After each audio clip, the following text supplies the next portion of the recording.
नमस्कार दोस्तों, स्वागत है आपका सौरभ जी के ट्रिक पे। मैं सौरभ आप लोगों का स्वागत करता हूं। चलिए आज हम देखते हैं जो जनरल नॉलेज का है, ये पार्ट 2 होगा। ठीक है, ये पार्ट 2 है। ठीक, और ये आपको सौरभ जी के ट्रिक पे पढ़ाया जा रहा है। ठीक है, इसमें आपको 20 मोस्ट इम्पोर्टेंट क्वेश्चन आंसर रहेगा। ठीक है, और ये नाम का सिर्फ 20 है। ठीक, इसमें आपको लगभग 100 क्वेश्चन मिलेगा। ठीक है, और उसका आंसर और डिटेल्स के साथ इसको देखेंगे। और आपको मतलब कि जिस भी क्वेश्चन का आपको आंसर पता है उसे आप कमेंट बॉक्स में टाइप कीजिए। ठीक है, तो चलिए देखते हैं पहला क्वेश्चन। देखिए क्या कह रहा है कि कितनी भारतीय भाषाओं में सर्वोत्तम लेखन के लिए साहित्य अकादमी पुरस्कार दिए जाते हैं।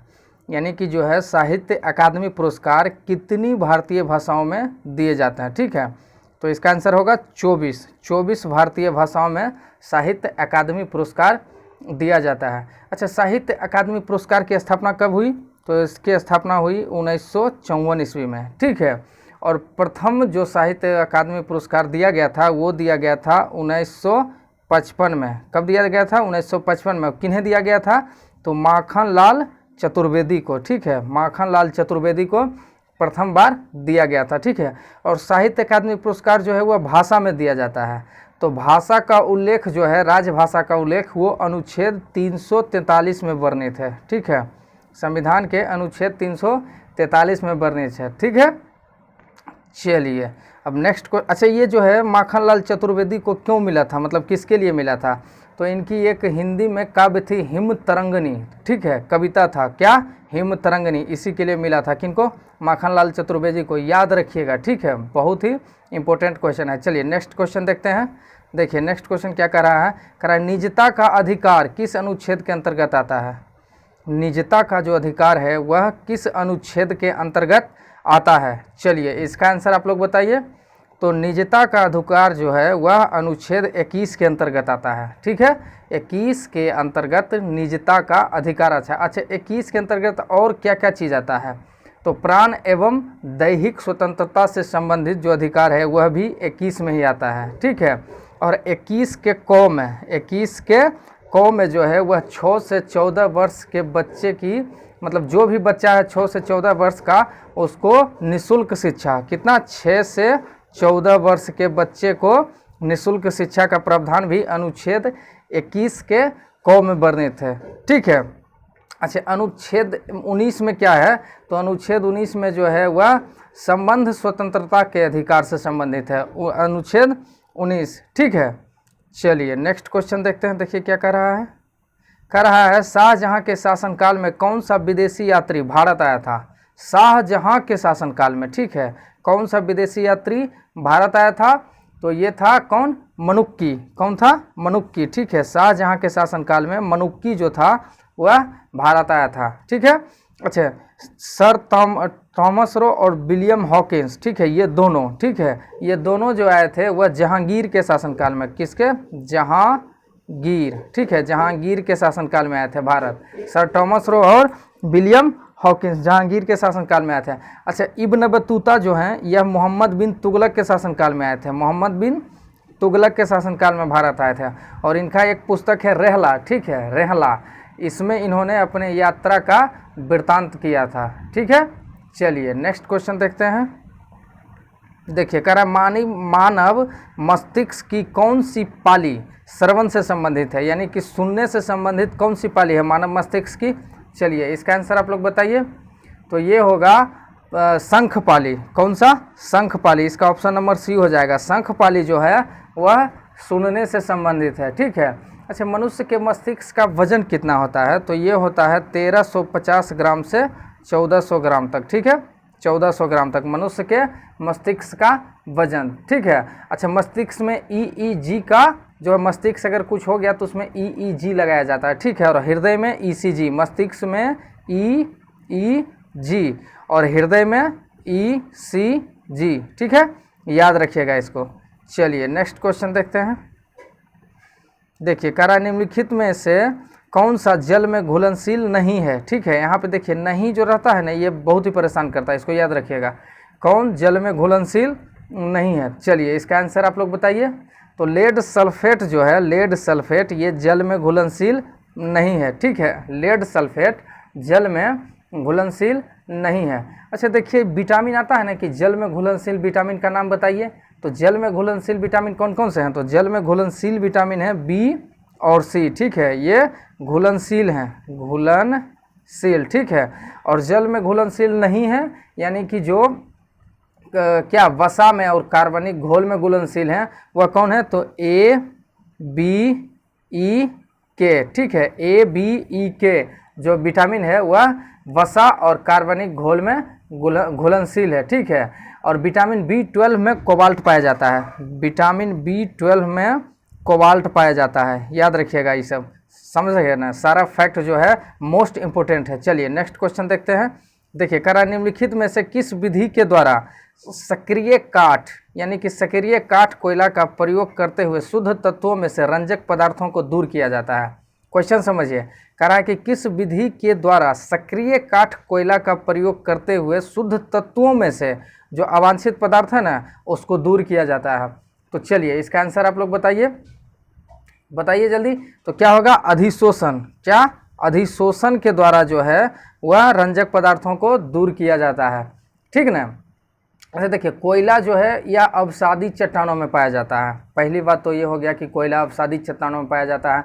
कोयला का सबसे जो बढ़िया मतलब अच्छे क्वालिटी का कोयला होता है वो एंथ्रासाइट होता है, ठीक है। इसमें कार्बन की मात्रा 80% से 90% तक होती है एंथ्रासाइट में, ठीक है।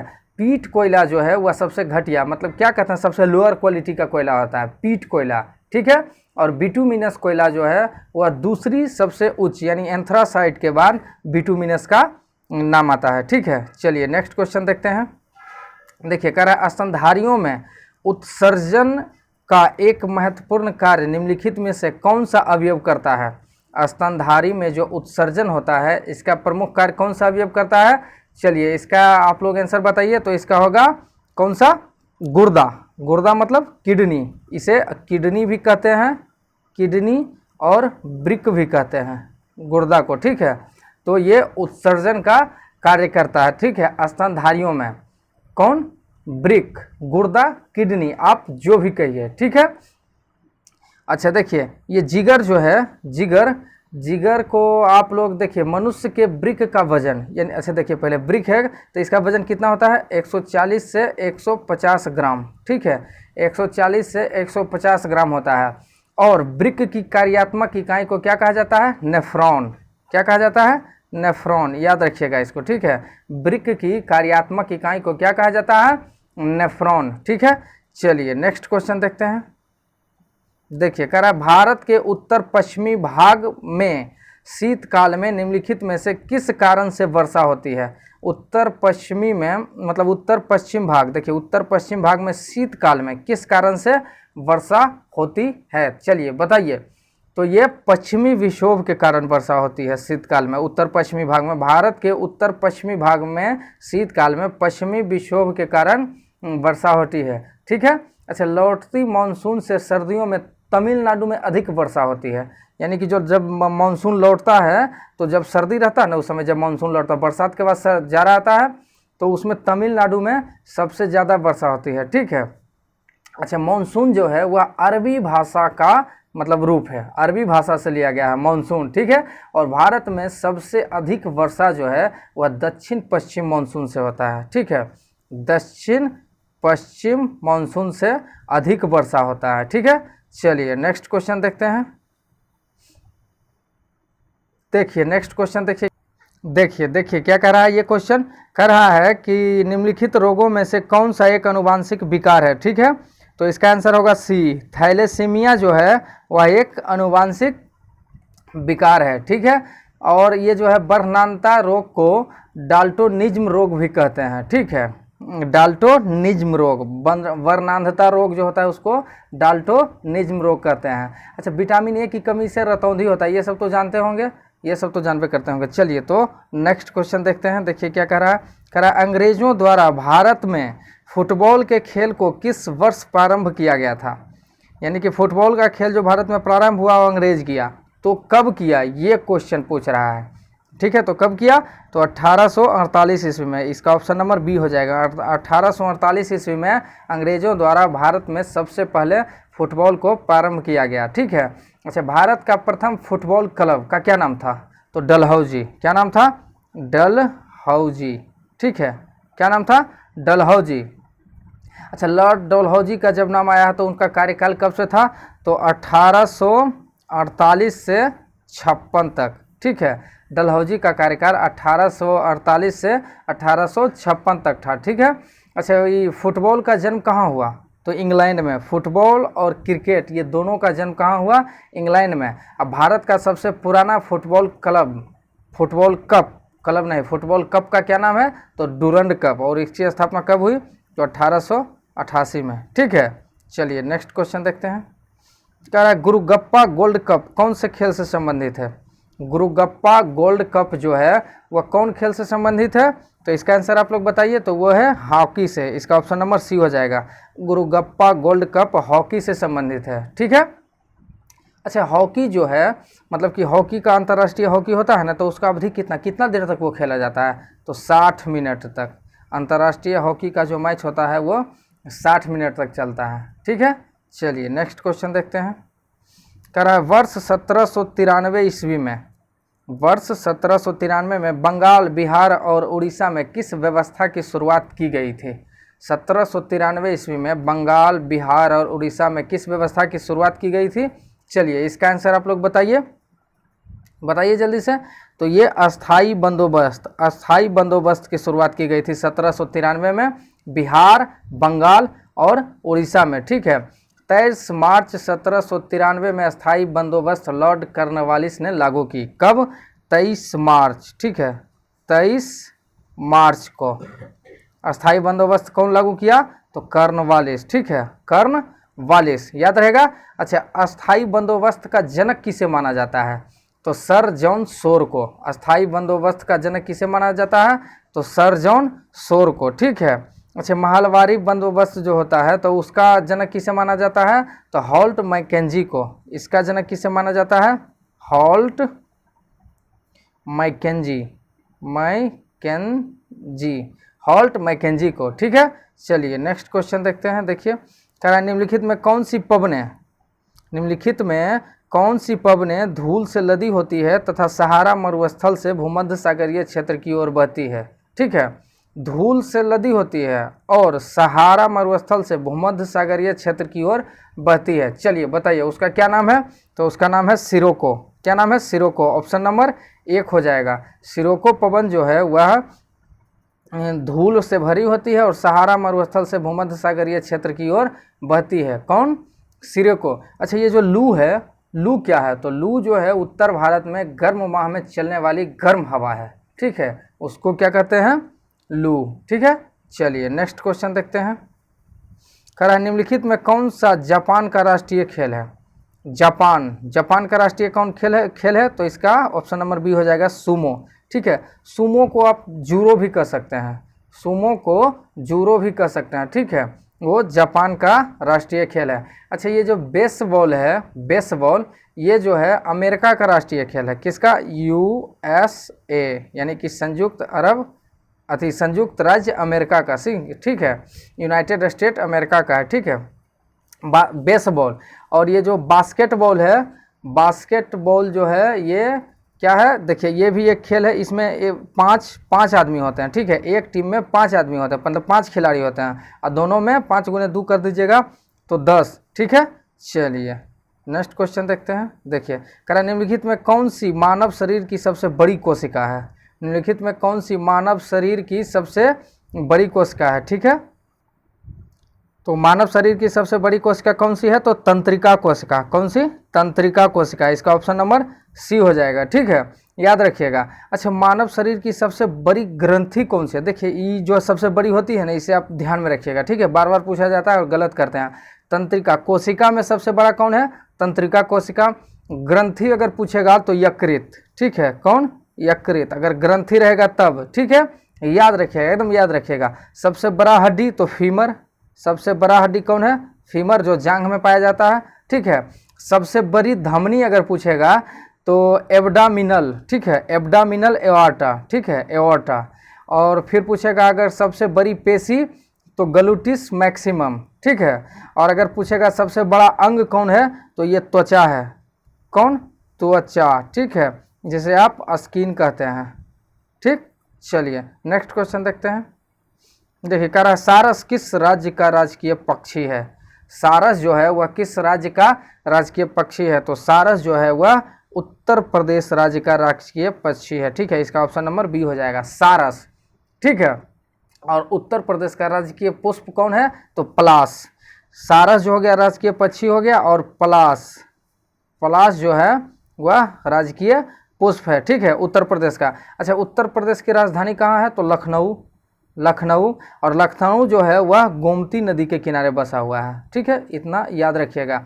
अच्छा, उत्तर प्रदेश के राज्यपाल कौन है? तो आनंदीबेन। और उत्तर प्रदेश के सीएम कौन है यानी कि मुख्यमंत्री? तो योगी आदित्यनाथ, ठीक है। चलिए उत्तर प्रदेश में एक है जगह अयोध्या, अयोध्या जो है वह सरयू नदी के किनारे बसा हुआ है, ठीक है।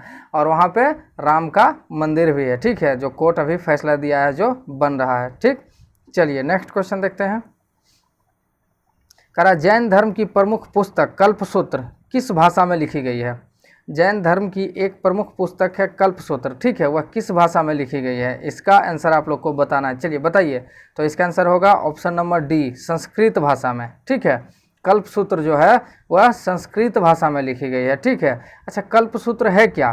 तो कल्पसूत्र जो है वह जैन धर्म का जो तीर्थंकर है ना उसके बारे में लिखा गया है। जैन धर्म के तीर्थंकर के जीवनी है कल्पसूत्र में।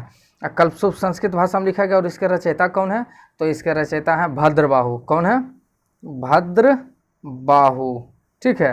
कल्पसूत्र के रचयिता हैं भद्रबाहु, ठीक है। अच्छा, जैन धर्म के प्रथम तीर्थंकर कौन थे? तो प्रथम तीर्थंकर कौन थे? तो ऋषभदेव, ठीक है, और उन्हें इसका संस्थापक माना जाता है। और 23वें तीर्थंकर कौन थे? तो 23वें तीर्थंकर थे पार्श्वनाथ। कौन? पार्श्वनाथ। और अंतिम और 24वें तीर्थंकर कौन थे? तो महावीर स्वामी, ठीक है। और इनका जन्म हुआ था 540 ईस्वी पूर्व में कुंड ग्राम वैशाली में, ठीक। चलिए नेक्स्ट क्वेश्चन देखते हैं। देखिए 18 नंबर क्वेश्चन क्या कर रहा है? कह रहा है कि वर्ष 1912 में पटना में आयोजित कांग्रेस का कौन सा अधिवेशन था? 1912 में पटना में आयोजित कांग्रेस का कौन सा अधिवेशन था? तो चलिए इसका आंसर आप लोग को बताना है। तो ये होगा 27वां अधिवेशन, ठीक है, इसका ऑप्शन नंबर सी हो जाएगा। 27वां अधिवेशन जो था 1912 में पटना में आयोजित हुआ था, ठीक है। अच्छा, ये जो है कि बिहार में आयोजित होने वाला प्रथम अधिवेशन था, ठीक है, जो 1912 में बांकीपुर में हुआ था। पटना में एक जगह है बांकीपुर, ठीक है, वहाँ पे हुआ था। और बिहार में प्रथम आंदोलन था, ठीक है। और इस अधिवेशन की अध्यक्षता जो किए थे वो थे रघुनाथ नरसिंह मंघोलकर, ठीक है। कौन? रघुनाथ नरसिंह मंघोलकर, ठीक है। चलिए नेक्स्ट क्वेश्चन देखते हैं। अच्छा देखिए अब ये क्या कह रहा है? कह रहा है कि विश्व की प्रथम महिला प्रधानमंत्री कौन थे? विश्व की प्रथम महिला प्रधानमंत्री कौन थे? चलिए इसका आंसर बताइए। तो इसका आंसर होगा श्रीमाओ भंडार नायके। ये जो थी यह श्रीलंका की थी। कहाँ की? श्रीलंका की, ठीक है। श्रीलंका की प्रथम महिला प्रधानमंत्री और विश्व की प्रथम महिला प्रधानमंत्री भी थी यही श्रीमाओ भंडार नायके। और इंदिरा गांधी जो है वह भारत की प्रथम महिला प्रधानमंत्री थी। कहाँ की? भारत की प्रथम महिला, ठीक है, प्रधानमंत्री। प्रतिभा देवी सिंह पाटिल ये भारत की प्रथम महिला राष्ट्रपति थी, ठीक है। कौन? राष्ट्रपति प्रतिभा देवी सिंह पाटिल। अब बेनजीर भुट्टो जो थी वह पाकिस्तान की प्रधानमंत्री थी। चलिए नेक्स्ट क्वेश्चन देखते हैं। कह रहा है भारत की प्रथम महिला शासिका, भारत की प्रथम महिला शासिका कौन थी? तो ये थी रजिया सुल्तान, बहुत ही फेमस है, ये इल्तुतमिश की बेटी थी। कौन?